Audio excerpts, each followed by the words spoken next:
A report in the New York Post fueling speculation on why Bernie Madoff took the fall for the largest Ponzi scheme in history.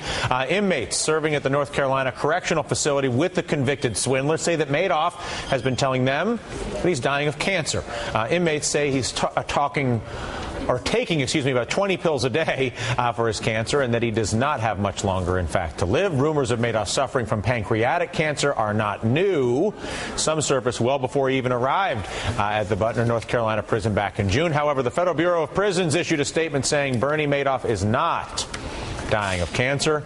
Well, the New York Post story is full of inaccuracies, and we can't specifically address all of them.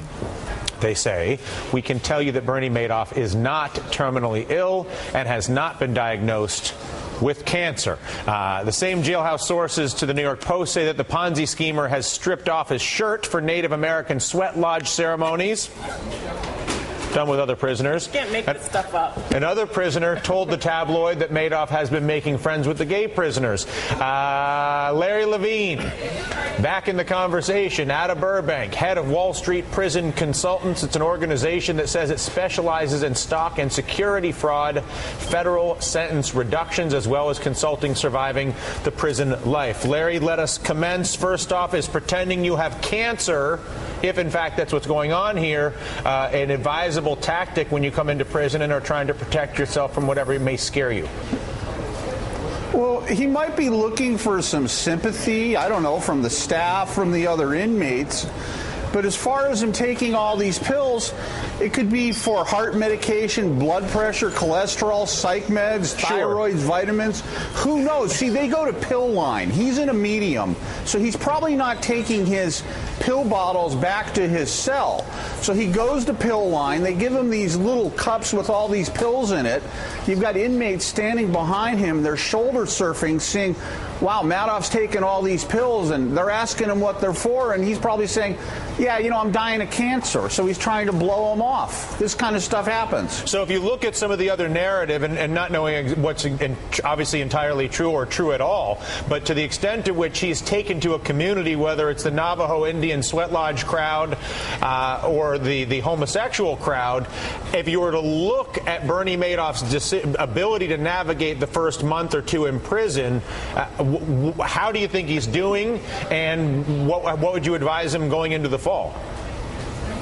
Well, everyone's reaching out to him. I guess they want to be Bernie's friend. They want to have the notoriety that they're running with Bernie Madoff. To get into the sweat lodge, it's like by invitation only. I've been into the sweat lodge a couple times, and they've got these in all the prisons. It's a religious kind of thing.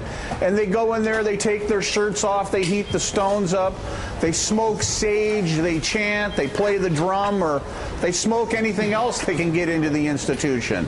So maybe Bernie's exploring all kinds of things. I mean, I read the New York Post article also. It talks about the gangs. Well, let's break it down. You got the black gangs. Bernie's not running with them. You've got the Hispanic gangs. He's not running with them. And the white gangs are going to be the Aryan gangs. Well, they're certainly not going to take a 71-year-old Jew into an Aryan gang. Now, the BOP actually, they support different religious organizations. You got a bunch of white inmates running around. They call themselves the Ostertrue. They're worshiping Thor and the Greek gods, and the prison actually sells them these little Thor hammers to wear around their neck. So it's a strange situation. So Bernie's left with, again, this Navajo Sweat Lodge and whoever else is not part of those big three gangs of the Aryans, the blacks, and the Hispanics. The other big three. Yeah, the other big three. Go ahead, Karen. One question. One of the reports that I saw suggested that actually that the prison system sort of left open a little bit of room when they said that he had not been diagnosed with cancer, meaning he could have cancer, but technically their doctors have not diagnosed him yet. Yeah. And I'm wondering, I'm assuming there's a process under which they would do so in prison? Yeah, what's the medical? If we go with your pill theory, Larry, which is that right now he's just talking with people looking at a cup full of pills, at what point does the prison get involved medically to do an evaluation of somebody like this to see whether in fact they do have cancer? But also you'd assume that there's got to be some process by which he takes those. The evaluation process started the day he hit the prison. He went through admission orientation, receiving and discharge. They drew blood either that day or the next day. They're still evaluating him, and he's probably not the only one in that pill line taking 20 pills. I mean, you would see at pill call 3-4 times a day, you might see 25, 30 people lining up, and they're all taking 20 pills. So they're essentially... And Butner is a medical complex. So, I mean, they could actually do the cancer treatment for him there if he had it. Last question. Madoff apparently brought cans of tuna with him as currency. Tuna, you said mackerel is the currency of choice. Is a can of tuna worth more or less? That's about the same price. All right. But I heard they got Bernie painting fences. They've got him engraving plaques. So he's got a prison job. What he ought to do is try to work for the Commissary Trust Fund like I did with Bobby the bookmaker. He can get cappuccino and sit there all day and play cards. So the best gig in town is to work out of the commissary, you're saying, because you get to hang out. I got it. All right. Do you have to know somebody? How many cans of mackerel does it take to get a gig in the commissary? You got to be smart and know what you're doing. They had me working in there.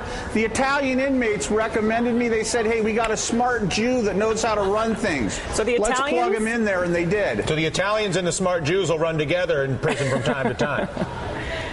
Actually, we do. Yeah. All right. Larry, a pleasure. Thank you very much.